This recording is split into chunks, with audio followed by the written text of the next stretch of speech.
The catastrophic collapse for Blackburn Rovers in the Championship as they succumb to a 2-goal lead to lose at Deepdale. We'll talk all about that match and much more coming up next.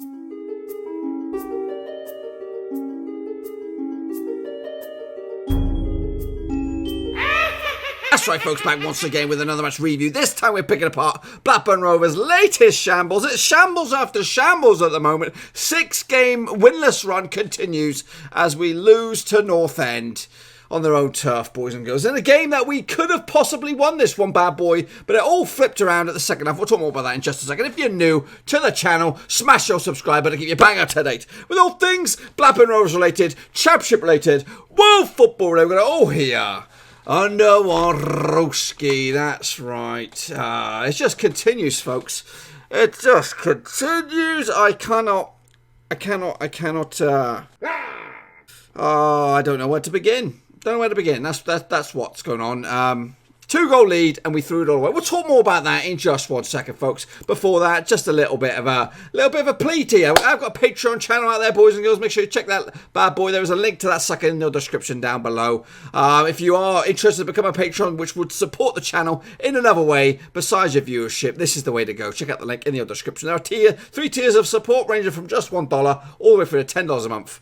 You can help boost the channel with an alternative point of view. But anyway, let's break it down, folks, and take a little look at the match itself. 3-2 final score at Deepdale, despite taking a 2-goal lead. Now, wherever I've seen it, it's been classified as a Declan Rudd big fat OG. But no, I'm going to give it to Sam Gallagher, scoring the opening goal of the day within 30 seconds. Now, those kind of things hardly ever happen for Rovers. And even when we do, it ends up like this, and we end up on the wrong end of a bit of a battering. It was definitely a game of 2 halves. We definitely bossed the first half. Preston were not in it, but just like previous games, game isn't over after 45 minutes, folks. Game is 90 minutes long, and yeah, credit to Preston in the second half. Come out, revitalised a little bit, kind of changed it up a little bit with the substitution as well. And then guess what? They got themselves a bit of a gift of a first goal, courtesy of Christian Walton between the sticks. Bit of a Flappy Ansky sort of mode. Reminds me of goalkeepers past, but basically gifted them a goal. 2-1. Game on for Preston North End, and they just upped the ante. Calamity kid Elliot Bennett at the back as well, giving away a penalty to make it 2-2. And the third, you know what, we're trying to get ourselves back into it, but Preston ripped us apart on their own turf. So you know what, it's how football should be played and won. So you got to give Preston a bit of credit for that one. 19,165 folks were in attendance to see this one. Gallagher did in fact get the second goal for Rovers just 10 minutes after the first. So decide amongst yourself who got the goal. Was it Big Fat OG or was it Gallagher? I'm going to give it to Gallagher, but the dubious goals panel are out there and they're going to steal it from him, I'm sure. Quick look at the stats down the bottom there. Preston did boss possession, 56.1% of possession. We did 43.9% for Rovers. They were better with their better success rate with their passing as well. 64% compared to our 54%. We had more dribbles. They won the aerial battles, and we were more fruitful with tackles on the ground, 70 to their 14. They had just one more corner than us, 6-5. And overall, yeah, let's take a look at the starting lineups. I'll divulge and I'll break it down in just a little bit. This is Preston North End's lineup for the day. Rudd was between the sticks. Rafferty Hughes was at centre back alongside Bauer. Fisher, Gallagher, Pearson, Johnson controlling things in the middle. Brown, Maguire, and Barkhuizen the match. I didn't even talk about Preston's goals. They're 2 other goals. Well, all 3 of their goals. Let's talk about their 3 of their goals. Let's back it up so you can have a take a look.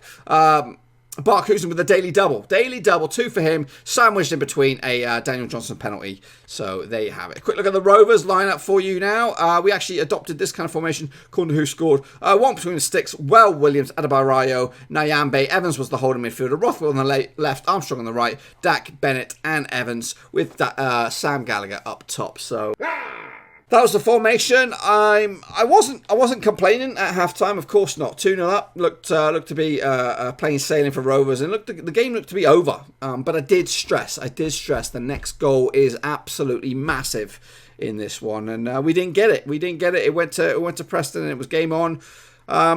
Yeah, and it was one of them sinking feelings. I knew it. I knew that when that first goal in there, I thought, we're not going to win this game. We're not going to win this. And I was hoping if we could just hang on for a point, a pissing point. But no, we threw them all away.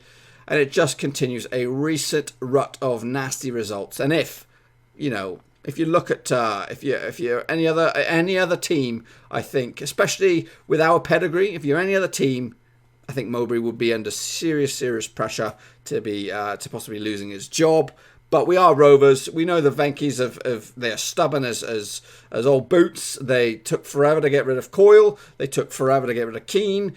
It's going to take a huge onslaught from the fans if we want to go down that road to force the issue. I'm not saying we want to force the issue, but I'll talk more about that in a minute. Let's take a look at my match ratings because I thought Mowbray was brave with his team selection today. He just fell a little short. He bossed the first half with his team selection. Everything seemed to be going right, but then things twisted and went the other way. But he didn't counteract. He didn't make any changes on the field to try to kind of steady the ship. We were stubborn. We didn't change our system. We didn't change our personnel. And I think at the end that kind of bit us in the ass. Here's my match ratings for you, Walton. Obviously, we're the big fat hairy 3, and I'm generous because he did make a couple of good saves, but that flap was it. That was the catalyst for us to lose this game. On your shoulders, on your head, so be it, Walton. You're going to sit on and chew on that one because without that flapster, we would have probably won this game. So suck it up and see. Moving forward, Bell at the left. It was decent. It was decent first 45 minutes. I would have given him an 8. But 5 obviously after that. Same with Williams. You were up there 8s and 9s first half. Same with Adebayo, some good blocks as well. But when the two of the 3 goals you can't be at fault for because one was a penalty, the other one was the Flapianski, which was Walton. The third, I'm going to give it to them on merit, but purely we're chasing the game at that point, so we're wide open. And Nyambe with a 5 as well. He doesn't really deserve it. He should be much higher than that, but we are definitely much more stronger on the right hand side. If there's any plus point, we're definitely much more stronger on the right hand side with him at right back instead of Elliot Bennett. Moving forward, let's go. Evans with a 5 as well. Rothwell with 5 didn't really offer much. He was actually substituted eventually. It was too little, too late. Dak did pull some strings, and he was buzzing like a bee for the first 45 minutes. But yeah, the game is not over after 45. Bennett. Unfortunately, I'm generous with the 4 as well. You should be down there with 2s and 1s, I'm afraid. And Armstrong with a 6. Gallagher does get an 8. I'm going to give him 8. I thought he took his 2 goals brilliantly, but unfortunately they absolutely count for 0 because we're walking away with no points whatsoever. I'll take a look at some more stats for you. North End did touch the ball more than we did, 612, 489. They also had more passes than us, 391 passes compared to our 309. Down the bottom there, you can see where all the shots took place. Shots on target for Rovers. Well, we had 1 shot on target. Is that correct? Hey! So it's 5 shots, 1 shot on target. I guess so. They are counting that Declan Rudd thing or whatever it is as not a shot on target, but basically 1 shot on target in the back of the net. So that's not good, but it looks like we hit the woodwork as well. 2 blocked. So, but it doesn't count. It doesn't add up. A lot of these games, the past few games, our shots on target are minimal. We are not troubling the goalkeepers whatsoever. We've got all the creative zing that you can throw at them, but we're not applying the end product. We should be peppering these goals. At least trying to cause the defence to actually scramble a little bit. I thought Patrick Bauer was immense, especially the second half. The first half not so much, but the second half he was a rock. He was always there at the right place, blocking every little creative endeavour we tried to throw at them. And that irks me even furthermore because this was a player we've been looking at for 2 years. 2 pissing years. When we were in League One, all of last season, we were looking to try and bring the fella in, but ultimately it failed. We failed to bring him in. And what did we bring him in place of him? Nobody. Absolutely. We brought in Tonsa Madabarayo, probably on ridiculous wages, on loan. Who's going to piss off at the end of the season. And same with Walton. And that just irks me even more because we sell our a Rovers Academy goalkeeper for 3 million. We don't bother replacing him. We pin our hopes on this guy who's been Calamity James this past few games. And we've got no backup. We've got no competition to force him up his sticks or up his game a little bit. We've got the Mountie who's sniffing around. Yeah, he's got himself another contract for the season. But he ain't no competition. It's nobody that's going to be pushing Walton all the way. That is bugs me the shit out of me. We've got so much competition in midfield. I think we've got too much competition in midfield, but we've got nothing at the centre backs. We've got nothing at right back. We've got nothing as goalkeeper. So these guys, we are when it does suit the staff, we are playing people in wrong positions. We're playing Bennett at right back, left back, whatever it is. It's just not good squad management. It's not good squad management. We've got the wrong numbers. We've got the wrong kind of players. Squad depth is all over the place. It's absolutely hideous. If you have heat map man just like me, this is the situation. Look at that. Look at that midfield. Look at that midfield for Rovers. It's all, we're playing all out wide. But Preston bossed us in the centre, and you know what? At the end of the day, they come away with 3 points. They look like at halftime they looked like they were going away with absolutely nothing. But you know what? They come back into it, turn it all around. I cannot remember the last time we actually had a performance like this, a performance like Preston did, where we turned shit around from 2-0 down to come out and win, and not only win, they won comfortably in the end. It looks like they were going to add 4 or 5. I can't remember the last time that we did that. It might have been in League One. That's how bad it is. So, where do we go from here? I say this all the time. What I'm going to do is put a straw poll or some sort of poll in the old description down below, a little comment thing. It'll go over to a straw poll website. Should Mowbray go or should he stay? What should we do, sort of thing? And you guys make your votes in there and we'll see what you guys think. And then we'll take a look at that in the next time when we come back around, which will be in the match preview for the Sheffield Wednesday game, which will probably be on Tuesday or Monday or something like that. So before we get into the thick of things like that, let's have a little listen to what the gaffer had to say. Here's Tony Mowbray's thoughts after the shambolic letdown once again as Rovers failed to take anything from a game against Preston. Well, that's any game of football you don't win. It's tough to take, but I thought we shouldn't have to do it. We had chances, 2 great chances to put it 3-0 really. Derek Williams had a free header back stick that he puts past the post. Adam Armstrong has a better touch. He's through one-on-one. Yeah. If they don't score the first goal, I don't think they score, because I don't think they had an idea how to score first half. And you have to say the goalkeeper messed up. Christian messed up for their first goal. Give them a goal on a plate, and then it gets the crowd involved in the match. I'd have to say, as I told the referee at the end of the game, I do think his performance was so naive. It was unbelievable to watch, and they should go and watch it back. Naive in knowing what a foul is and what a foul isn't. I've never seen so many 6-foot men on their backside falling over. I've been in the game 40 years and you've watched the game probably 40 years, and a foul's a foul, and a simulated roll on your backside is a simulated roll on your backside, play on. But the whistle blew constantly today, and it was a really frustrating day. I think I'd have to say, just an opinion, I think he was really, really, really poor today. And that sounds like sour grapes, and yet they have got a 6'4", 6'5" centre forward on, and it makes sense to get a foul on the halfway line or 10 yards in your half, because it's a chance to put the ball in the box, and he fell for it time and time again. And I'd have to say my own team are pretty naive in that fact as well. But there you go, that's football. I was just disappointed sitting here today on a game that, if they are whatever they are in the league and we are where we are, it shows what the championship's about really. There's nothing in it. Anybody can beat anybody on the day. I don't think they went all guns blazing. I think they booted it long, didn't they? That's what I saw. Played for fouls, put it in your box, pushed men in second balls, all pretty basic stuff. We didn't ultimately deal with it well enough. Well, we did, to be fair. The goalie messed up. Goalie thought the ball was going out. Yeah. There's no meshes. These are professional footballers. They know what's coming. You're 2-0 up. You know the other team are going to have some harsh words and they're going to get riled up for it. But you have to see it out. Now, there's only 45 minutes of disappointment in midweek. I think second half we were pretty dominant against Birmingham. I think we've been dominant against a lot of teams recently, but inability to win games where we're on top. I can sit here and tell you about Lenihan missing, who would have dealt with the first ball much better. He'd have challenged much stronger and more dominant. Left back's injured and out for the rest of the season. It's and yet, I thought we showed a good account of ourselves for a majority of the game today. Second half, as I've said, I'll give you my reasons. I think the first goal is really, really important because it gets the crowd involved. Other than that, all I hear is boos at half time and a moaning crowd at their team who were getting well beat.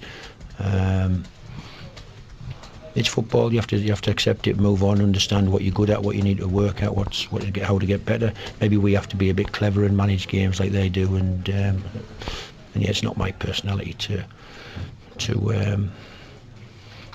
influence players on how to win fouls. Right? Yeah, that's why he's here, to score goals. He's had a slow start for us because it's difficult when you move, 250 miles. You've got to move your family and you've got to find a house and you've got to settle in. It's been a tough couple of months probably for him. Ultimately, in the long run, Sam Gallagher will be a good centre forward in this club and score lots of goals, I'm sure. And he scored one in the cup against Sheffield United. He scored a couple today, and yeah, he'll be fine. Sam, he's a very honest, hard-working young guy who's got no edges to him. He probably needs to learn a few of them, as I've said. So he's a big, honest boy, and I'm sure he'll score goals in his career at Blackburn Rovers. Meanwhile, elsewhere in the Championship, this is what else took place earlier in the day. Sheffield Wednesday battled to a 0-0 draw against Leeds United. Same scoreline for Middlesbrough, 0-0 against Fulham after they lost. They got a man sent off. West Brom could only battle to a 2-2 draw as well. A lot of draws in it. Forest against Reading, though, that game was postponed. Waterlog pitch. Hull City smashed 2 past Derby. Bowen with both of the goals. Birmingham continued their good week. 6 points out of 6 for them at least. Millwall with a 2-0 win over Stoke, who's still in trouble. Huddersfield also continued their winning ways. Tomorrow we have Swansea against Cardiff, the all-Welsh affair. Bristol City against Wigan. QPR against Brentford on Monday. This is what the table currently looks like over the Championship. Preston are in second spot after that victory. West Brom still lead the way. Leeds, Sheffield Wednesday, Fulham and Bristol occupy the playoffs. Down the bottom is Barnsley, Stoke and Middlesbrough are in the bottom 3. Now get this. Let's paint this picture.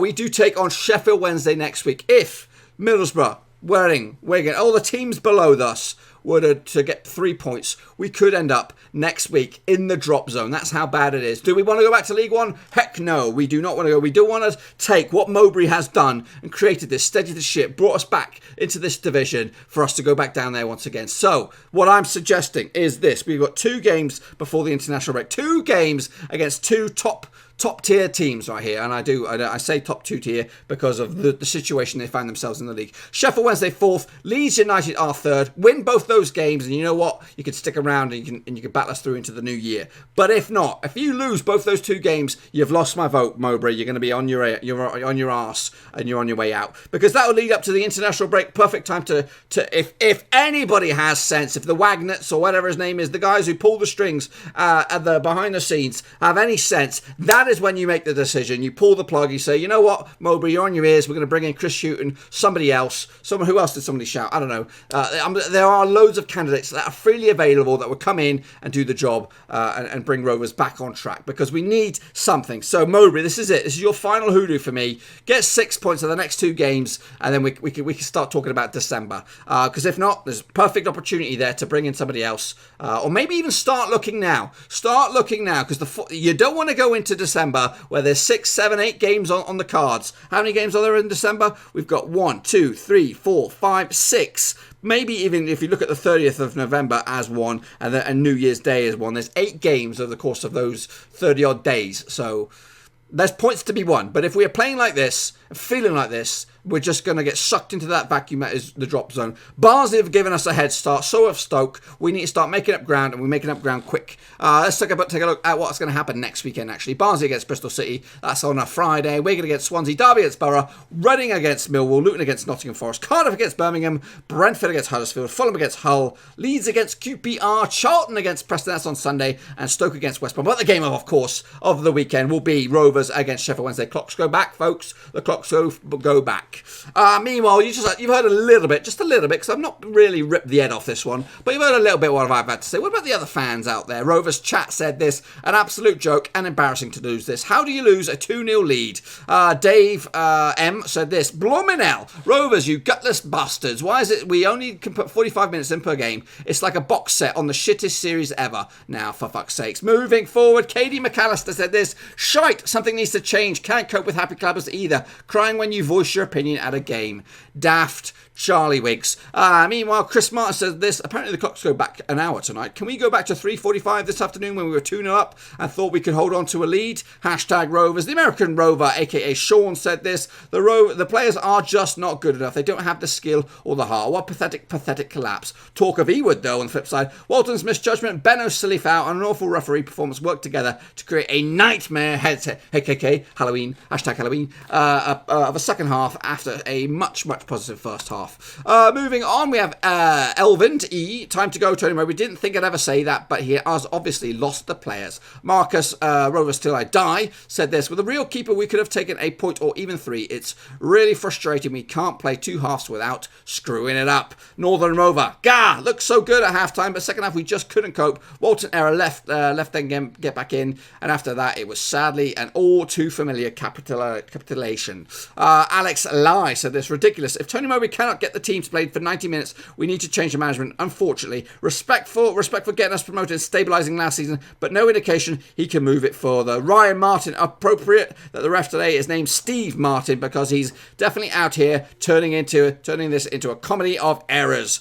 And Jordan Kingsley said this. Ref's not shy every week, but granted, Walton is. Manager has to go. What happened to in Feb shows he's capable of 6 or 7 game losing streaks, and we can't afford it. Finally, or nearly finally, Luke Booth said this. It's embarrassing that we can never win a game when we are winning 2-0. How does our defence go every blooming time? Something has to change with Mowbray and his defensive tactics. Estelle said this. Even during relegation and other dark periods, I've always been proud to declare I'm a Rovers fan. After today and other results, I'm seriously waning. Sort your shit out, lads. And sort your shit out indeed, boys and girls. Sort your shit out. Two games you've got left, Tony Mowbray, in my eyes, and then I think it's time for you to go. It could even be before that. I think if you're losing at Sheffield Wednesday on your own turf, especially a shit show like this, you could be on your marching orders before the Leeds game. But I'm going to give you 2 to try and sort this out. 6 out of 6 would do me. And then you never know. We'll be in mid-table and then we could start thinking about whatever. But ultimately, this is a huge season for Rovers. It's we talked about last season, first season back in the Championship. This was supposed to be our season where we kick on further. Right now, we look like we're going backwards or treading water or whatever it is. We need and we've got one of the hottest talents in the Championship in Bradley Dack. He's not going to stick around for another season. This dog shit if we don't turn the tables. He's a £15 million check in waiting. One way or another, he's probably going to be gone next season. So either we suck it up and give him something to remember, or we're going to end up being a sinking ship. So it could either be binned off in January if he kicks up a tantrum and thinks, you know what, we're not going anywhere. We are doing the same shit every week. I might as well leave now and give you guys a bit of a boost, and maybe you can sort shit out defensively, because we need a new keeper. I don't like this Walton shit. He's got no one knocking on his heels to try and push him to up his game any further. He's sitting there happy in a pig in poop. He can turn out the Flappy Anski's performance week in, week out. He knows he's got no one knocking on the door to come in and do it. Same could be said defensively. Tosin Adebayo's licking his lips now, the fact that Lenihan's out till December. Same could be said for Amari Bell. He's thinking, you know what, I'm quids in here. Flipping Cunningham's out for the season. What they're going to do, put Bennett back in there after a shit show. Nyambe, no, I think Nyami's top bollocks. I think he's a decent right back, but he needs competition. And I'm not talking about playing square pegs and round holes. Captain's armband or whatever you got. You shouldn't be playing Bennett if he's out of whack or out of form. And today he gave away a penalty, whether it's a 100% penalty or not. It doesn't really matter.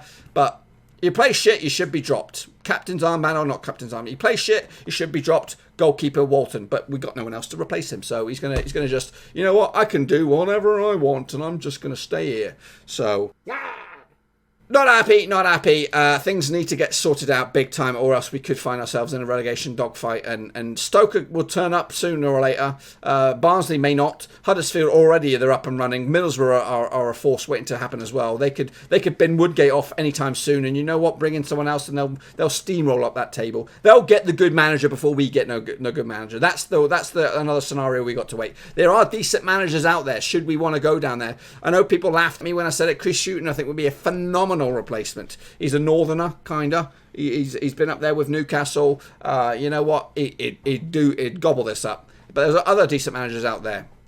Stendhal from Barnsley is another guy who's based in the north of England. I'll take him in a heartbeat. You know, he plays attractive football and all this kind of good stuff, and maybe he'll actually buy a defender, a German one, or something like that, like Patrick Bauer. But anyway, I've rambled on. Get your thoughts and opinions in the old comment section down below. Be sure to check out that straw poll to give me your verdict of what you think. Should he stay? Should he go? Should he get pushed? Whatever. Get your old votes in there, and we'll take a look at them when we come back for the Sheffield Wednesday preview, which will be Monday. Anyway, until then, I'm out of here. Smash a thumbs up. Smash a subscribe if you're new. And I'll see you all very soon. I'm called all foggy. Thanks again for watching. Please like, share, and most importantly, hit the subscribe button to keep you bang up to date with all things Blackburn Rovers related, Championship related, football related. We've got it all covered right under one roof. And while I still have you, please be sure to check out some of the old videos scattered along here. I hope.